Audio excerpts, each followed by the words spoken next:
Welcome to Movie World, the place where we only talk movies. I'm Andy Signor, and I'm here to review Malignant from director James Wan, who also brought us Saw, Insidious, and The Conjuring. Now, I want to warn everybody, I will get into spoilers, but not right away. I want to take the beginning of this review to try and talk those of you who have not yet seen the film, but came here to potentially spoil the film, to not do that. This is a very fun movie, and the ending was not one I saw coming. And honestly, I don't know how much better, if this film can get better in a second viewing. This is one of those experiences that I think you'll miss out on if you don't go watch it first. So if you don't want spoilers, I will warn you before we get there. Don't worry. I'm going to give you a little bit of a pitch before we get there. I do think in order to avoid this twist, you would do yourself better, because we don't get a lot of movies like this anymore.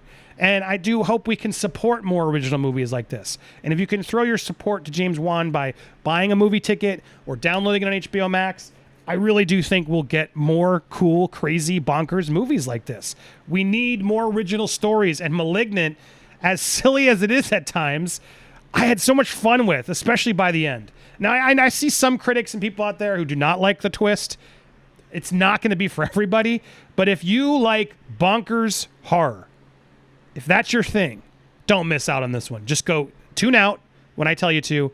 Go watch it. Go stream it. Go get a ticket. Go support James Wan's bonker horror vision here, and support the idea for filmmakers like him to make crazy original stories again, to take chances. I gotta give this man props, which I don't typically do right now because I don't like that he hired Amber in Aquaman 2, I'll be honest.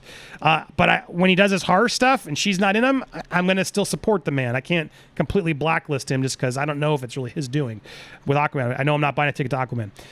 But because he's made Aquaman and Furious 7 and the Conjuring movies have made so much money, he has the opportunity to do what he wants. And Malignant is clearly the movies he wants to make.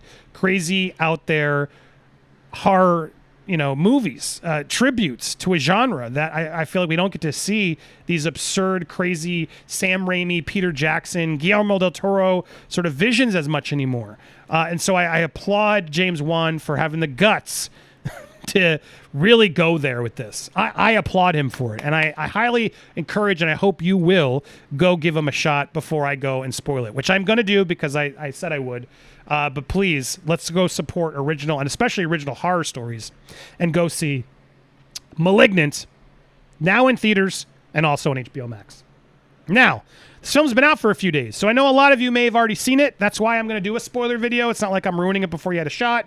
I want to talk spoilers because, my God, this movie is bonkers. This movie was bonkers. All right, so let me start now.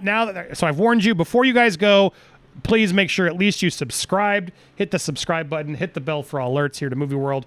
Smash the like button and leave your comments down below. I'm sure the comments let's go ahead. We'll make them spoilery. Try to give a spoiler warning. But let's talk this movie because this movie was insane, guys. Now, look, I'll be honest. Halfway through this movie, I was getting frustrated because Lewis, my man Lewis over at Nerd Report, my favorite, he was like, oh my God, it's the best horror movie I've seen in ever. And it needed an asterisk. This is the craziest horror movie I've seen in a while. Not the scare. It's not so, because horror means a lot of things for a lot of people. And I want to warn, it's not scary. It wasn't scary for me at all. It's absurd.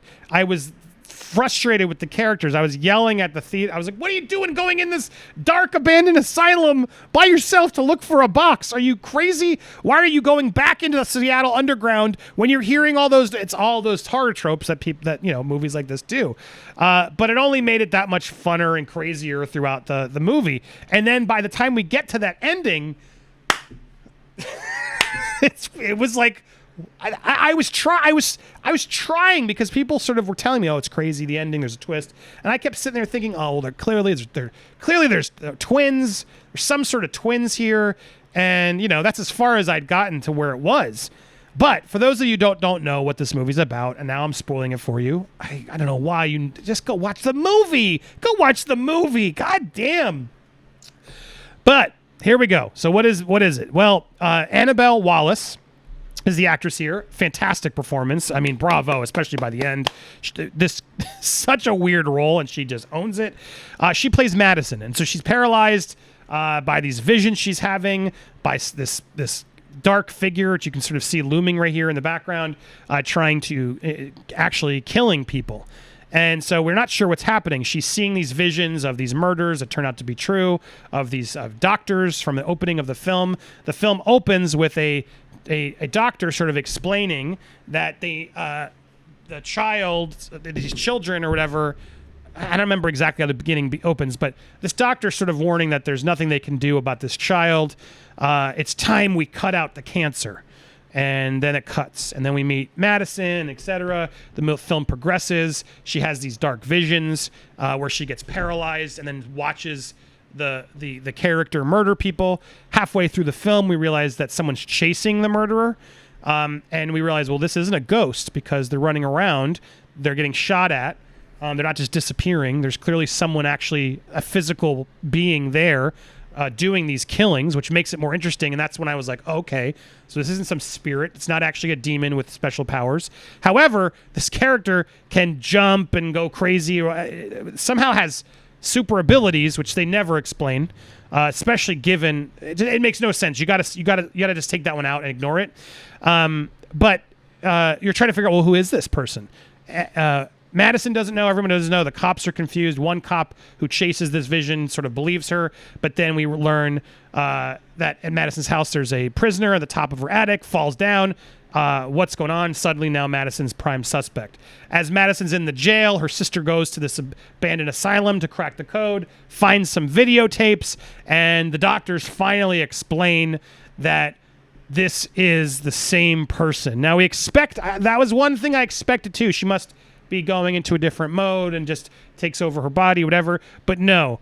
Again, I warned you. You do not want to go watch the movie. I told you 100 times, go watch the movie. No, we get this amazing reveal where they are conjoined twins. And she turns, and you see like a Quado from Total Recall back to on her head. And I was like, no, what? And then they like, what I loved about it is James Wan just like, yeah, guys. Oh yeah, it makes sense, doesn't it now?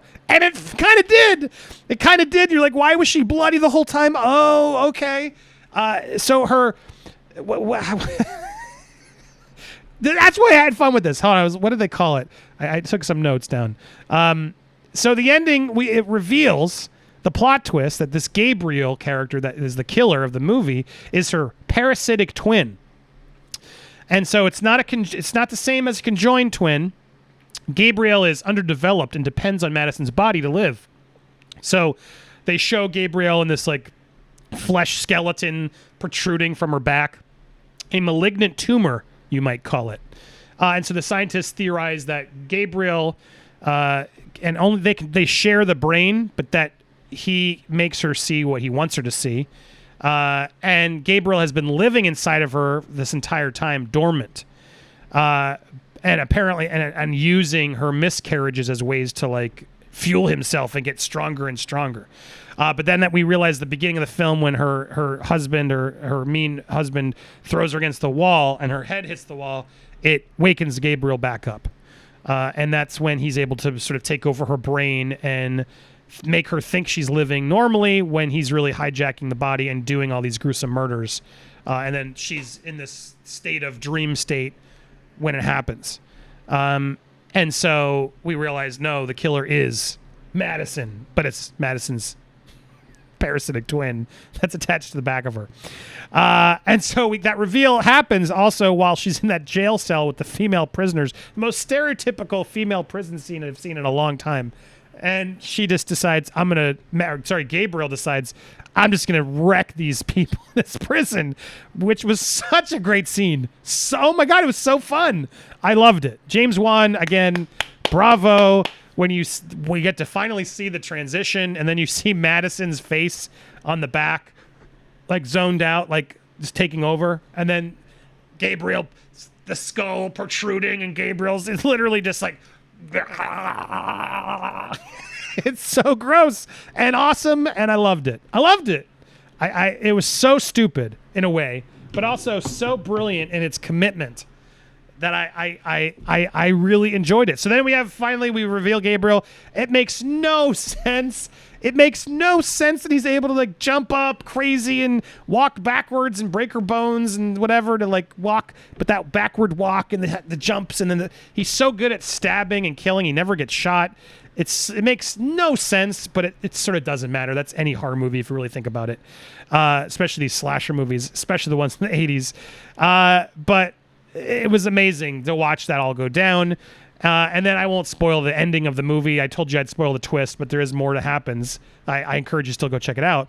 But it was, I think, a clever way to sort of justify how she wins, and also leaving it open-ended for sequels if they decide to go there. This is where I was most curious for you guys. Do you feel like the film works a second time? Because once we know this twist is the twin and you're watching it, I don't think it's going to be like, oh, wow, I didn't see that this time. Oh, yeah. It's sort of ridiculous. I'll accept it because it's so silly and crazy and out there. But I just don't know if seeing these scenes again is going to be like, oh, right, that's why. And some of the acting in this film really wasn't great. The cops, etc. A lot of the supporting players are just so soap opera-y. Maybe that he was going for that, but I really wish he would just... He's at this point, you'd think James Wan would have a pretty big Rolodex of like, hey, I've made a lot of really good horror movies. You want to come be in a horror movie? The cast in this, aside from Annabelle, who I think did a good job, the cast in this was pretty weak sauce. And no one else in this movie that I've ever heard of or seen before. No, I don't mean to disrespect the cast, but weird leading stars, to be perfectly honest. The sister, everybody, especially the cop, there was Shaw, but there was Moss, the female detective, was just stereotypical, never believes anything. All of them were just so annoying for me. They're just not the best actors. Small roles, I guess, but I don't know. I think you could have done better there, to be perfectly honest. But aside from that, I think I had a very fun time with this. I loved the reveal. I did not see it coming. It went so crazy with that police station scene. It was so freaking wild. I did love the kills. I didn't love the weapon. I had an argument with Lewis. Did you guys like the trophy as the Werder weapon? It just felt, I don't know, it was weird. Like half of the trophy of the doctors that created him or that cut him out, he was using that sort of as his way to kill them. I understood it. I got the poetic justice there, but from a wanting to recreate the horror villain, it's I don't know. I just wanted something a little bit, not a knife for sure, but it felt a little like, what? What is this? A trophy? It's the doctor's trophy is his weapon choice. Overall, though, small little nitpicks and just, yes. Is the movie great? No, the movie's so silly. The movie's ridiculous. But that's what I want in certain types of horror films. I want to have a ridiculous, silly, gory time. And I want to leave with a smile on my face or be spooked. Like, horror genre has two different styles. One that just totally grosses me out and makes me giddy out of like, what the fuck, but I'm laughing about it in a gross way. I think there are a lot of horror movies like that where you're just like, what the F? That was bonkers. That's this type of horror movie, and that's where I enjoyed it. But then there's other ones that are like, oh, that was creepy. That scared the hell out of me. I want to leave the lights on tonight. To me, there are two types of horror movies. This one falls into the obviously the bonkers, not the spooky. I didn't have any nightmares about Gabriel coming to get me. But I don't fault the movie because it delivered in all the other sides for me. But do you guys agree? Do you have that two different genres of horror that you prefer, the actual scary ones, which to me are harder to find these days? And then there's the bonkers one that just commits to like going crazy with blood, guts, and like jump scares to sort of just entertain you. Those are what we're used to now, and I think James Wan has become very much better at that genre. But overall, there you go. That's the spoiler twist. Parasitical twin on the back of her head, like Quado in Total Recall. That type of thing, taking over her body and making her run backwards and kill people. It was fucking cool. It was ridiculous but cool. Did you hate it? unlike me, let me know down in the comments below. But do you agree that this film would play better the first time than it's ever going to play again the second time or third time? Or do you disagree with me? Let me know all your comments down below. Thank you guys so much for watching. Overall, I would review this one. If I had to give this one at a scale of 1 to 10, I'm probably going to give this one, for the first time, I'm either a 7 or 6.5. 7 to me is like where the films are good. 6.5 is like, yeah, they're okay. I'm gonna say this is I had fun with it, but it's not. If he had just put some better cast in, it would have gotten that 7. The twist and the funness only take it as high as a 6.5. I'm gonna go 6.5 on this one ultimately. I wish I could have loved it even more, but I still had a really good time, and I highly still encourage it. But I think I got to go right there, right below the great to good. It's really good is where I'm going to put it on my scale. But where would you rate it? Tell me what you think down below. Thank you guys so much for watching here on Movie World. Lots more coming, so stay tuned. Thanks, everybody.